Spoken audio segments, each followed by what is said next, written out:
today I'm going to be doing a high detailed teardown, clean, and reassembly of a 2011 MacBook Pro 15-inch, a late model. This also has some graphical issues, so if I find a way to fix that, I will include it in the video. If not, then you won't see it. So without further ado, let's get started.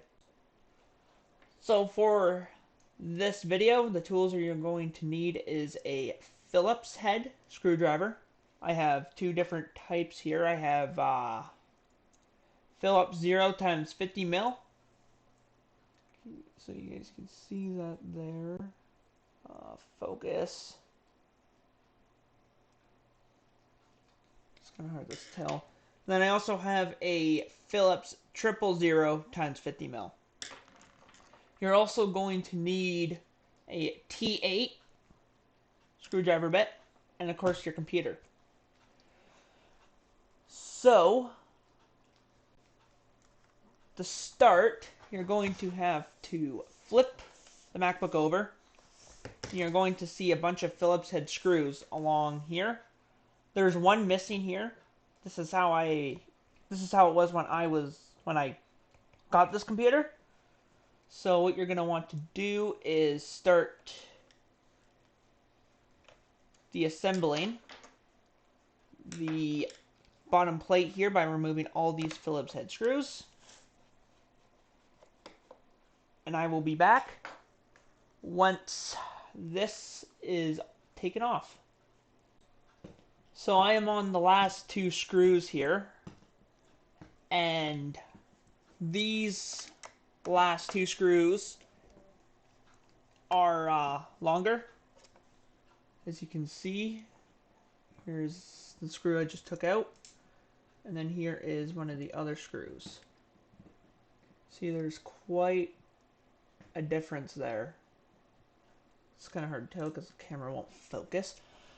This screw that I don't have, since it was not there when I got my hands on this system, that will also be one of these long screws. So there will be a total of 3 long screws and 7 short screws. So now that... Oh, okay, never mind, sorry about that. Forgot one screw here. It's my bad.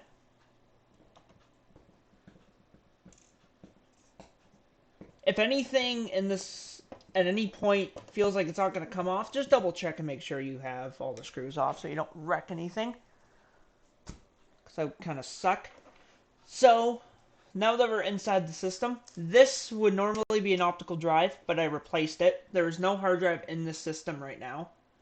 As you can see by the hard drive cable loose right here as well. And there's no battery. I had to remove the battery due to it expanding and was starting to dent the casing. So that's why there's no battery in the system.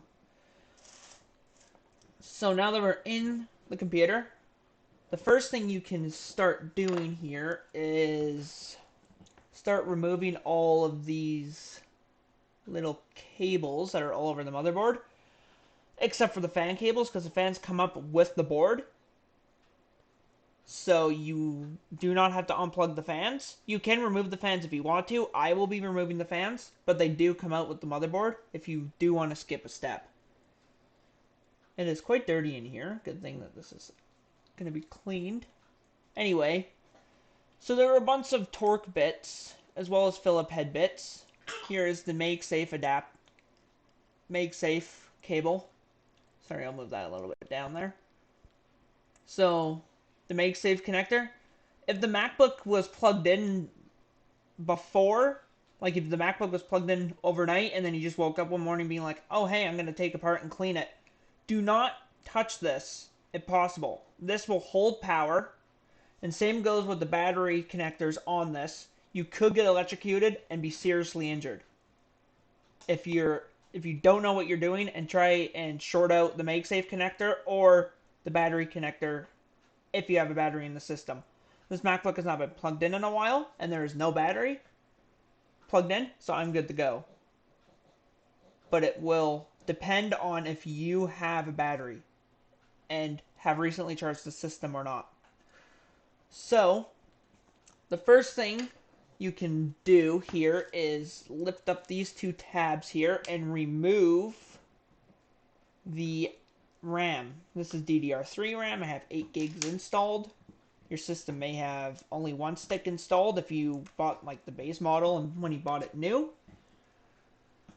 So the RAM is now removed. And now we can turn our attention to removing this optical drive, which I replaced with a second hard drive bay. So what you're going to need to do is you're going to have to disconnect this connector here.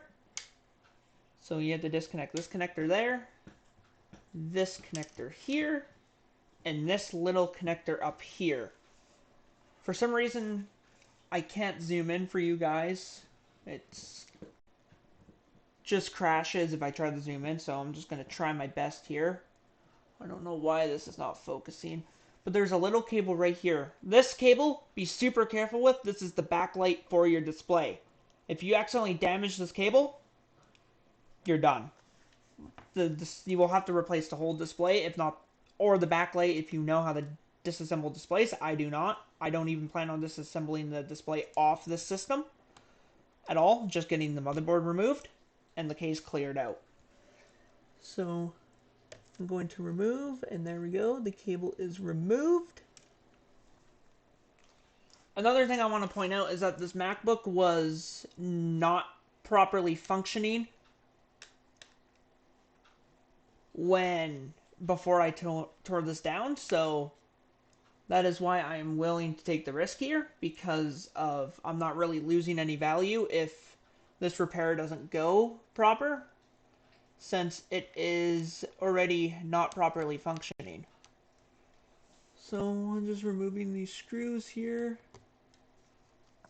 2 screws right here. So when you're removing the Wi-Fi card, there's one screw. It's just like the case. One screw will be long, one screw will be short. So try to have a magnetic parts tray. I know I should have said this earlier in the video, but if you have a magnetic parts tray, make sure that you use it to keep track of the screws, because there are quite a bit of different types of screws, as you can see here from there being torque bits and everything. And this torque bit is too big, so I will be back with the right size. So, as I was saying, you're going to probably want a magnetic parts tray due to the fact that there is multiple different screws inside the system. It might be handy to have a magnetic screwdriver as well, which sadly I do not have one. Which is a good thing that attached to that, so that should come out easier. This should come out with the screw here. It might be a little bit difficult to remove. And you will have 2 screws here and here, just with the way this was built and manufactured how it was shipped to me, either one of those 3. The 2 screws there would not fit, so you will have screws there. I did not. So now they're going to be a bunch of torque, or T6 torque bits, or torque screws all around the motherboard, and these screws are all holding the motherboard in place. So you're going to want to start disconnecting all of these little connectors. Like this is for the hard drive. This is not labeled. Oh, it's the speaker. So this is the speaker. This will be the trackpad and keyboard connector underneath here. Whoops. Okay, these are Phillips. So, yeah, I will probably mix that up a few times, but it's a mixture of Phillips and T7 bits in this system. So, just so you know that, this screw is stripped, which is not good. This is not. So if you have a stripped screw, in the case of this, since this system is already just damaged, I'm just going to kind of bend it out of the way. If you have a stripped screw, I would highly recommend going and trying to find a video on how to remove a stripped screw from a system, from a computer. There will be thousands of things on Google about that. In my case, since this was given to me so I could try to fix it myself, I am just going to bend that away and then bend it back into place afterwards. But I would recommend to the absolute extreme for you guys following at home not to do that. So now we'll just continue removing torque screws. And I'm just going to quickly point out here of all the screws that are holding the motherboard in place. There are screws, there's one here, one here, one here, one here, one here, one here, and one here. So I'm going to cut so I can take this apart easier, and I will get back to you once the motherboard is loose. So this was a mistake that I made on my part. How I said earlier that the fans are not attached to the chassis, they actually are. They just have their own little brackets. So now that I have the motherboard taken out, as you can see up here, there's a couple things I want to point out. First is that these are the screws for the MagSafe connector that hold the charger port into the system. So they're longer than all the other screws that hold in the motherboard, so you will want to keep those separate. As well as that the cable here, this is the cable for the keyboard backlight. This is extremely fragile and actually kind of difficult to disassemble or to deattach. So go with extreme caution on that. I personally can't tell if I broke the connector or not. With like certain things, if you break certain things, certain types of connectors, like for example display connector, you won't really know until you reassemble the display or the computer. So now that we're fully disassembled here, now let's talk about cleaning. You can take if you wanted to take more time and stuff, you can remove the trackpad and keyboard and the display hinge or the display off the hinges. I am not going to do any of that stuff. So I am just going to kind of dust off like this, and trust me, I'm going to do more than just this. I'm just seeing how easy this comes off, but I will be taking more stuff to it. Like, you can use isopropyl alcohol if you don't use a significant amount. You can use it both on the keyboard or both on the chassis and on the motherboard. So, and then on the side of the motherboard, I will move this out of the way to the side here. When it comes to the motherboard, you want to be very careful. The fan will deattach or will kind of come away like that. So what you're going to want to do is you're going to want to very carefully flip the motherboard over. You can clean up, or you should clean out the fans last, in my opinion, but you can do whatever orientation you want. So next is removing the heatsink, the heat spreader for the chipset right here, and the heatsink to get access to the GPU and CPU. So let's actually do that right now. I will do that on camera. To be very careful with these, make sure you don't lose the springs. If you accidentally put these on the wrong way, you will end up damaging the die on the CPU or GPU, if you accidentally crack that die, the chips toast. So pretty much all there is to say here is be extremely careful when removing and replacing and re-putting on the heatsink. There is thermal paste you should replace. I personally don't have any on hand. This MacBook didn't work in the first place, so I'm not going to worry too much about that. I will put more on if the system works at the end of this. But I will link some in the video description where you can pick up some thermal paste for replacing the thermal paste on the CPU and GPU chips, as well as the chipset that is at the bottom down here. So, the last screw, and now this should just lift away very carefully like that. Oh, wow. Somebody must have been in this computer before me, and this thermal paste actually doesn't look too old. So I'm going to kind of remove the thermal paste around this.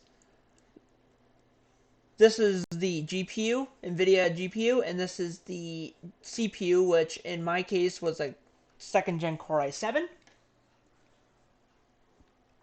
So now I'm going to remove the screws here for the heat sink plate, or whatever you'd like to call it, for the chipset. And this should just come up. You may need to wiggle it a little bit because of thermal paste, but there we go. And that is the chipset. So, that is pretty much all. This is, unless you take apart the display, and if you take apart the display and keyboard and trackpad, you can go much deeper in the cleaning. But in my case, this is pretty much as far as I can go. So I'm going to do some cleaning on the motherboard, and then I will get back to you guys once it is reassembled enough to test. And then if it does not, even if it does work or does not work, I will walk over with you guys of the most easiest possibilities to break one of these systems while doing a teardown and clean. So I will clean the motherboard, and I will be back once I have it reassembled enough to test. Now we have the MacBook reassembled enough to test and see if it survived the teardown. So we are going to find out together right now if this survived everything. It should have, but you also never know.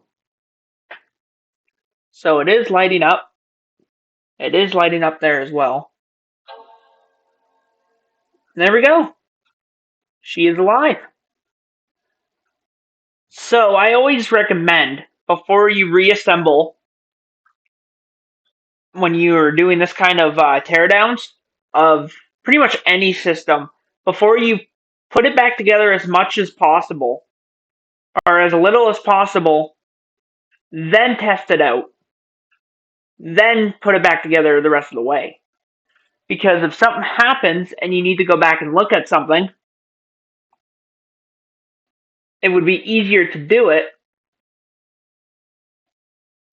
Yeah, it'd be easier to do it when there is parts of when it's easier to disassemble the computer. So anyway, that is all that is everything for today. And have a good one.